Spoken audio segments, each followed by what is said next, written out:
Salut à tous, c'est Sylvain, donc on se retrouve pour une nouvelle vidéo de pronos.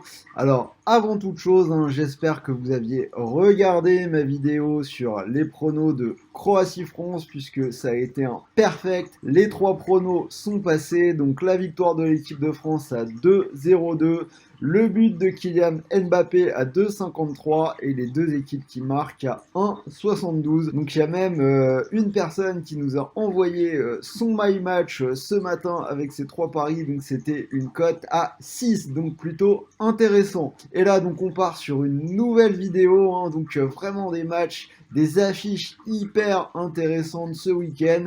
D'ailleurs on se retrouvera demain en live avec Sarah à partir de 13h pour deux affiches et tout le reste du programme foot d'ailleurs, mais deux affiches qui auraient pu être dans cette vidéo. Donc c'est Naples-Atalanta en Italie et City-Arsenal en Angleterre. Mais pour cette vidéo, donc j'ai choisi un angle spécial derby avec trois matchs. Et le premier, ça se passe bien sûr en Angleterre avec le choc entre Everton et Liverpool, le derby du Merseyside. Un derby qui va avoir une saveur particulière cette année puisqu'Everton est pour le moment seul en tête de Première Ligue. 4 matchs, 4 victoires, donc si on regarde un petit peu le parcours, il gagne 1-0 à Tottenham, 5-2 contre West Brom, 2-1 à Crystal Palace et 4-2 contre Brighton. Brighton qui va être une équipe intéressante à suivre, je pense, cette année en Première Ligue.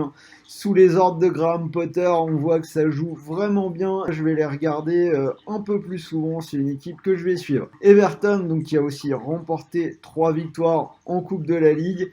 Une équipe qui a reconstruit un petit peu son effectif et notamment son milieu de terrain et son animation offensive avec les arrivées de James Rodriguez qui a retrouvé son meilleur niveau et Alan. Et surtout, donc Everton, c'est un attaquant en feu, Calvert-Lewin, c'est 6 buts en 4 matchs. En face, on a cette équipe de Liverpool, le champion en titre, mais un champion en titre qui avait mis quelque chose l'année dernière comme 27 ou 28 journées avant de concéder sa première défaite. Cette année, Liverpool a explosé très vite avant la trêve, balayé par Aston Villa 7 buts à 2.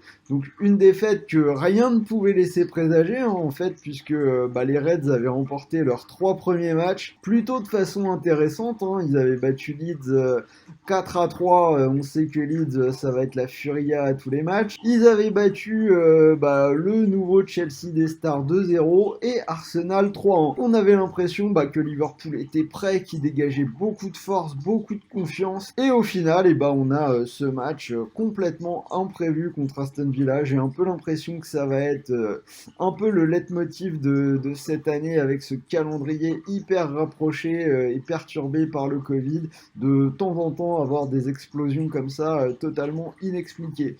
Alors cela dit, on a une équipe d'Aston Villa qui est également invaincue avec 3 victoires en 3 matchs et qui pourrait offrir de bonnes surprises cette saison en Première Ligue. Un peu comme Brighton, mais donc ceci est une autre histoire, donc je ne vais pas développer là-dessus aujourd'hui. Toujours est-il que ça ferait quand même un peu désordre pour les Reds de s'incliner dans le derby à l'aube d'une semaine qui les verra aller jouer sur la pelouse de l'Ajax en Ligue des Champions.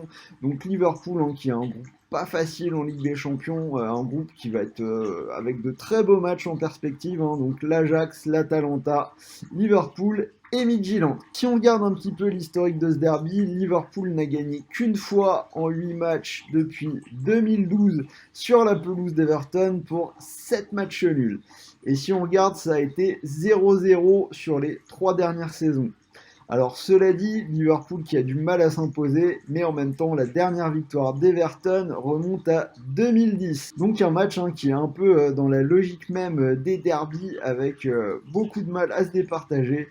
Et encore une fois, moi je partirais bien sur un partage des points. Donc le nul, très bien coté, cote à 4. Pour le scénario du match, difficile à prédire entre la grosse attaque de Liverpool et les renforts d'Everton. Cela dit, je vois quand même mon mon instinct me guide vers un match où l'enjeu va prendre le pas sur le jeu. Et donc au-delà du nul, je vois bien le moins de 2,5 buts et c'est une cote à 2,17. Donc je rappelle que les 3 derniers derbys à Goodison Park se sont soldés sur un score de 0-0. Deuxième match, donc on va partir en Italie. Donc l'Inter qui reçoit le Milan AC, c'est le derby de la Madonnina.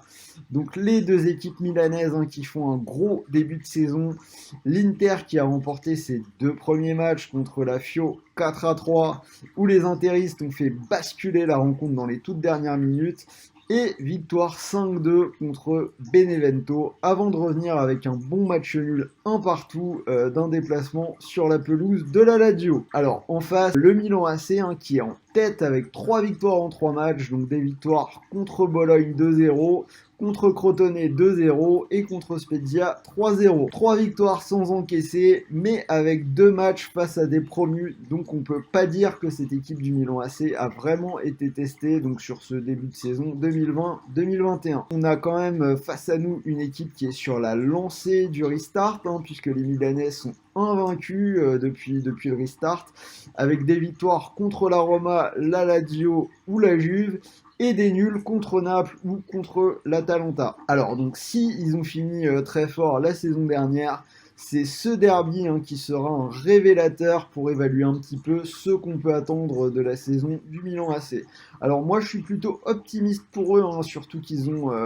Il y a un beau projet au Milan AC, on a vu les arrivées de... On a Sandro Tonali, arrivé de Brescia. Si vous ne le connaissez pas trop, on parle d'un mélange entre Pirlo et Verratti, donc un joueur à suivre. Brahim Diaz qui arrive du Real, qui s'est montré convaincant sur le début de saison. Aussi d'autres joueurs, Raphaël Leao qui était déjà là l'année dernière mais qui semble revenir à son meilleur niveau qu'on avait connu à Lille, le jeune défenseur lyonnais Kaloulou qui a signé cette année, des joueurs talentueux comme Çalhanoğlu, comme Bennacer, le tout biberonné bien sûr par Zlatan Ibrahimovic qui sera de retour pour ce derby après sa contamination au Covid-19. Donc au final on a un projet plutôt excitant au niveau football du côté du Milan AC et je pense qu'ils peuvent réussir quelque chose cette saison. Milan qui n'a plus gagné en Serie A contre l'Inter depuis 2016, l'Inter qui a remporté les 4 derniers derbys. Mais moi, mon instinct me dit que ça pourrait bien changer cette année. Même si l'Inter est favorite, moi je sens bien un coup du Milan AC sur ce match. On se souvient du dernier match entre les deux équipes avant le confinement. Match qui avait été remporté par l'Inter 4-2, mais un très beau match. Milan qui menait 2-0 à la mi-temps avec une très bonne première mi-temps de Zlatan. Moi je vais tenter le coup, je vais prendre le risque. Je tente la victoire du Milan AC, cote à 3,05. Et si le Milan l'emporte, ça ne se fera pas sans un grand Zlatan, probablement buteur. Donc le but de Zlatan Ibrahimovic, cote à 2,30. Et alors on revient dans notre bonne vieille Ligue 1 avec le retour du derby du Nord entre Lille et Lens. Cette équipe lensoise qui est un petit peu le tube de l'été en Ligue 1 puisqu'ils sont sur le podium avec 13 points.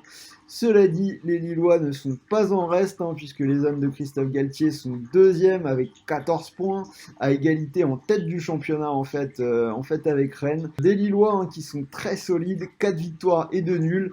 Un nul en ouverture contre Rennes, un partout, un nul au Vélodrome, un partout, donc contre 2 autres candidats au podium. Mais pour le reste, c'est des victoires sans encaisser de but, donc contre Reims, Metz, Nantes et Strasbourg. Du côté de Lens, on a commencé par une défaite à Nice 2-1, mais depuis c'est 4 victoires et 1 nul.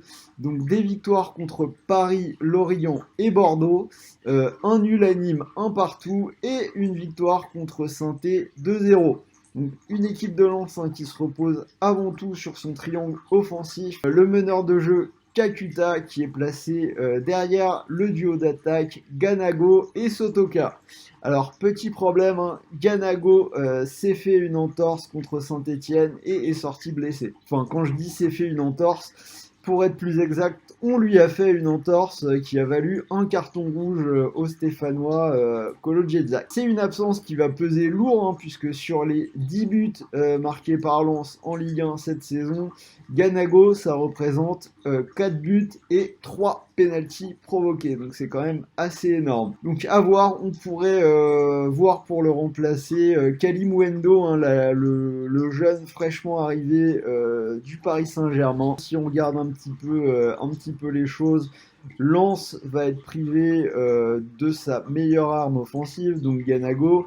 C'est un promu, donc on n'est pas vraiment dans le cadre de Everton-Liverpool ou de Milan-Inter, où les deux équipes ont l'habitude de se rencontrer et ont l'habitude de ces matchs à haute tension.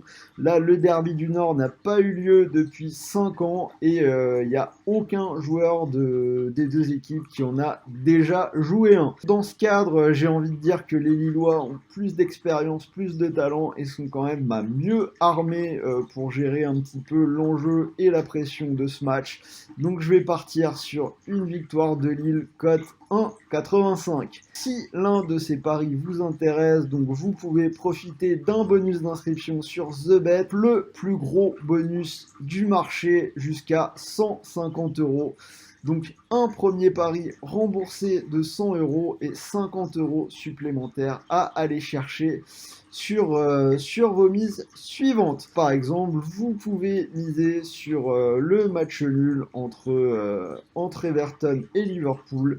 Donc si vous misez vos 100 € sur ce match nul, vous pourriez remporter 400 €.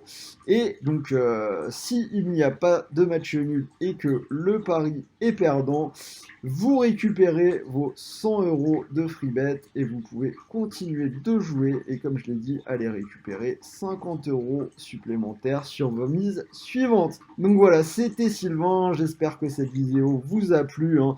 Des grosses cotes, des matchs serrés, c'est un peu des piles ou face, c'est un peu dur à pronostiquer, donc n'hésitez pas à me dire ce que vous en pensez, si vous êtes de mon avis ou pas. N'hésitez pas à liker, à en parler autour de vous et à vous abonner si ce n'est pas encore fait. On se retrouve demain en live avec Sarah, je vous l'ai dit, à partir de 13 h pour tout le programme foot du week-end et débriefer un petit peu tout ça.